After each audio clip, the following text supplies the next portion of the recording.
Hey everyone, today I'm going to go over some of my top picks for cards you should add to the Commander 2020 Precon Ruthless Regiment. So to start off, we're going to go over the basic strategy and game plan of our deck. So we're going to want to be as aggressive as possible. We're going to want to go wide with lots of tokens. We're going to use our human tribal synergies, try to push through damage and win through combat with the help of Jarina and some other cards that I want to add to this deck. And to start off my list of recommendations, we're going to go over the tribe itself. So we're playing a human deck. We're going to want as many cards that pump out humans every single turn as possible. So here's a couple that I've picked. So the first one is Outlaw's Merriment. At the beginning of your upkeep, you either get a 3-1 human with Trample and Haste, a 2-1 human with Lifelink and Haste, or a 1-1 human that pings something when it dies. Great card, serves as a Bitter Blossom effect for the deck. We're going to want a lot of these, as many of these as possible that just create humans every turn and help us commit to the board. The next one I want to go over is Hanwar Garrison. This one actually works double time, which creates 2 humans a turn as long as we're attacking. We're going to be attacking a lot in this deck, and in Commander, there's 4 players, maybe more. There's always going to be one person who doesn't have blockers or doesn't want to block with their utility creature. You can just swing in, get 2 more humans every single turn. Very powerful card. Now, the next one is Hanwar Militia Captain, which doesn't seem too good on the surface, just a 2-mana 2/2 human, but at the beginning of your upkeep, if you control 4 or more creatures, transform Hanwar Militia Captain, and it transformed into a very powerful card. It transforms into Westvale Cult Leader, who can get huge in this deck. Power and toughness equal to the number of creatures we control, regularly getting up to a 9, 9, 10, 10, maybe even bigger. And it also has that Bitter Blossom effect, where it's creating a 1/1 human for us every single end step, which is really cool. Also, you get value out of it as soon as it transforms. You don't even have to wait till the next turn. Now, the next card, Tajik Legion's End. This one doesn't actually help us commit to the board as much, but actually protects our board.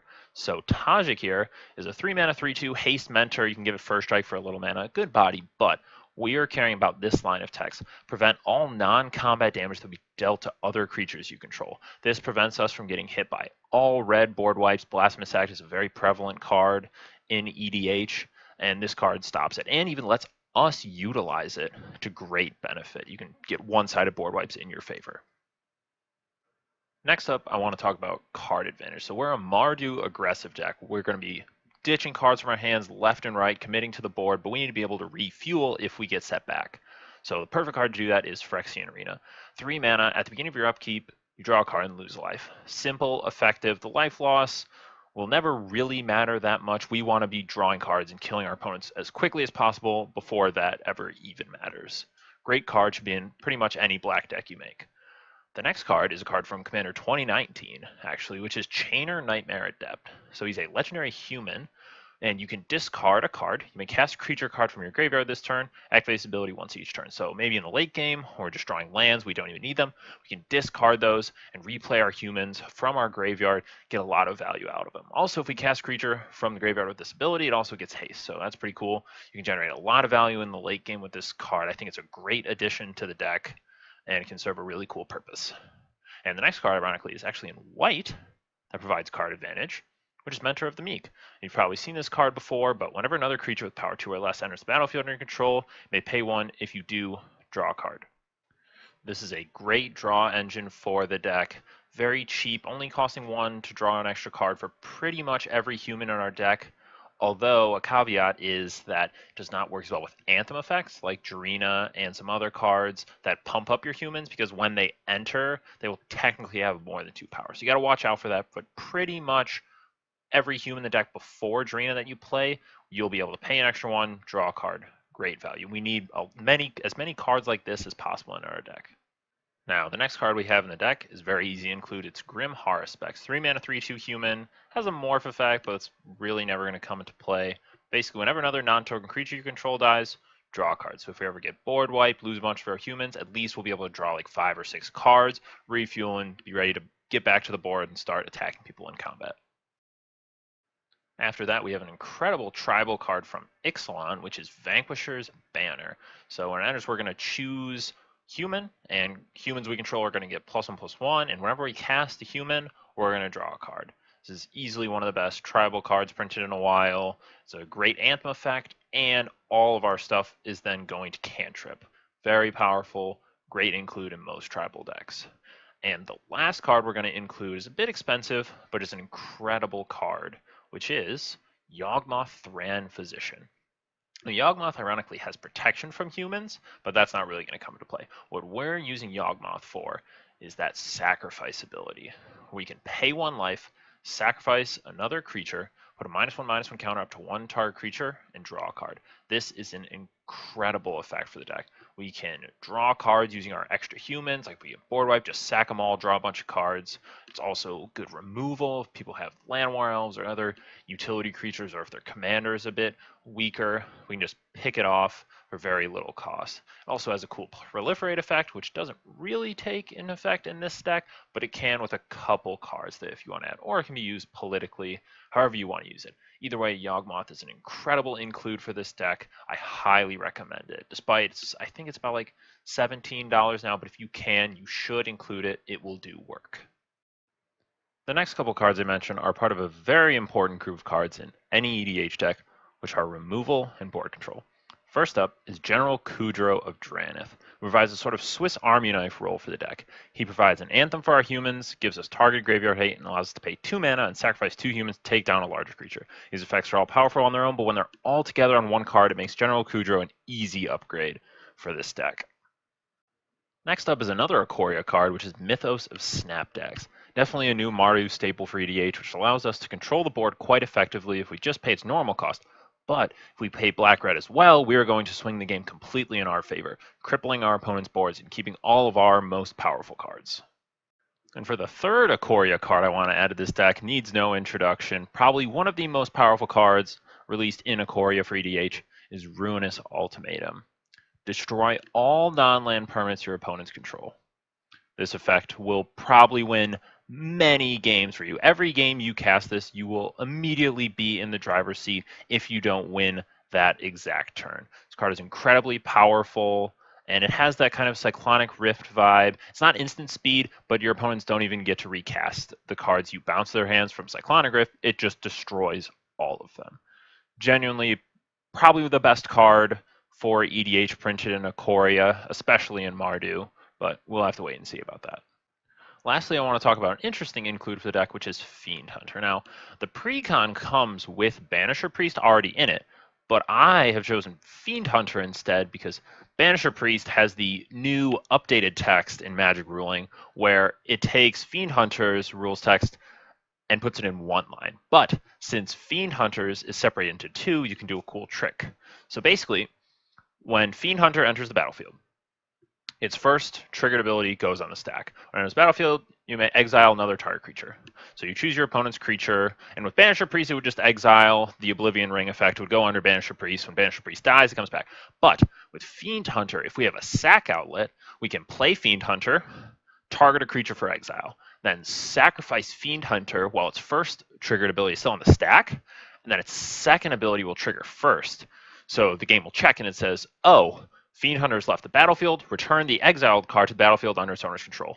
But the exiled card was never exiled yet, so that just fizzles. First ability resolves, it's exiled for good. So I think just a direct upgrade over Banisher Priest. Now, since we are in Mardu, we're going to want a couple cards to help us in the ramp department of our deck. So first off, everyone knows this card. It's incredibly annoying to play against, but it is incredibly powerful. Smothering Tithe. Probably the best card printed in white in the last 10 years for EDH. Every time an opponent draws a card, if they don't pay 2, we're getting a treasure. Helps us ramp more than most other decks possibly can. Gets us ahead of the game. Incredibly powerful card. If you're playing white, you should probably have this card in the deck. It's getting pretty expensive, but if you can, put it in the deck. Then we have Sword of the Animus. Now, since we're in Mardu and we're going to be attacking a lot, this card fits right into our deck. We don't get a lot of land ramp, so this card, getting a land out of our deck every single time we swing with the equipped creature, absolutely incredible in any Mardu deck, but especially ours. After that, we have Curse of Opulence, which I think is actually the best curse printed in this cycle. I think it was Commander 2018 in the tribal set. Basically, we enchant one of our opponents early, and every time a player attacks them, we get a treasure. And so basically, our opponents are going to be enticed to attack them. Cool, a political card, ramps us early. Incredible card for this deck. And for the last of the ramp cards in this section, we have Pitiless Plunder. Now, Pitiless Plunder is a human, and whenever another creature you control dies, not non-token creature you control dies, create a colorless treasure artifact token. This is very important for when we get board wiped. We can get like 8, 9, maybe even more treasures, and be ready to build our board again for the next turn as quickly as possible. And for the last main section of the upgrades for this deck, I want to go over the bombs. So these are the cards that when we play them, we want to win the game that turn or within the next couple turns. Now the first one, is the obvious include for this deck, is Angel of Glory's Rise. 7 mana, 4/6 flyer. When it enters battlefield, exile all zombies, which is kind of niche, but if one of your friends is playing a zombie tribal deck, they're really not going to like this card. And then return all human creature cards from your graveyard to the battlefield. And since every creature on our deck is most likely going to be a human, when we play this card, we are going to be winning the game fast. Just return all the creatures from your graveyard to the battlefield, build up a big board so you can swing out and try to win the game the next turn. Another absolute bomb for this deck is Kindred Charge. Now, Kindred Charge is 6 mana sorcery, choose a creature type. We're going to choose humans, then it basically doubles our board state. For every creature you control of the chosen type, create a token that's a copy of that creature, and they gain haste. Also works very well with Jarina, because when she enters Legend Rule, it's going to kill her, but we also get some extra humans out of it, so that's pretty cool. Any other ETB effects will double up, and we're going to have a ginormous board state. We can just turn all our creatures sideways, try to end the game right on the spot. After that, we have a very interesting card from Kamigawa, which is Homura Human Ascendant. 6 mana 4/4 that can't block. Doesn't seem very good on the surface. But when Homura is put into the graveyard from play, return it to play flipped, and it turns into Homura's Essence, which is an enchantment that gives all the creatures we control +2/+2 flying and fire breathing. Now, obviously, this is absolutely incredible. Jarina is going to be pumping out 5 3s with flying and fire breathing, and all other humans will be incredibly buffed. We'll be able to swing for lethal easily when this enchantment is in play. Now, the last card I want to talk about in this section is Cathar's Crusade, one of my personal favorites. 5 mana enchantment. Whenever a creature enters the battlefield under control, put a +1/+1 counter on each creature you control. This card just takes Anthem effects and cranks it up to 11. Personally, I don't think there is a point in playing Coat of Arms, which can help your opponents and is hard to keep track of when you can play Cathar's Crusade. Every single time a creature enters the battlefield under control, it just buffs everything you have permanently. The counters stay on there, and even if a couple of your creatures are picked off, the other creatures still keep their +1/+1 counters and can still keep getting pumped from other creatures you play. If you play Jarina, your creatures are going to be 3, 4, maybe even 5 +1/+1 counters. You're going to be swinging for lethal fast. Incredible card. If you play this card, you will most likely be the biggest threat on the board. Now that we're done with the main upgrades for the deck, I want to go over a few hidden gems I've found that could maybe find a spot in your guys' builds, depending on what you're wanting to improve. First up, we have Whisper Blood Liturgist, a 4-mana human with a very powerful activated ability that lets us sacrifice 2 creatures to return 1 from our graveyard to the battlefield. If you want maybe a little more resilience to your deck, or maybe your key creatures keep getting killed and you're getting stuck with just a bunch of tokens, this card will be perfect for you.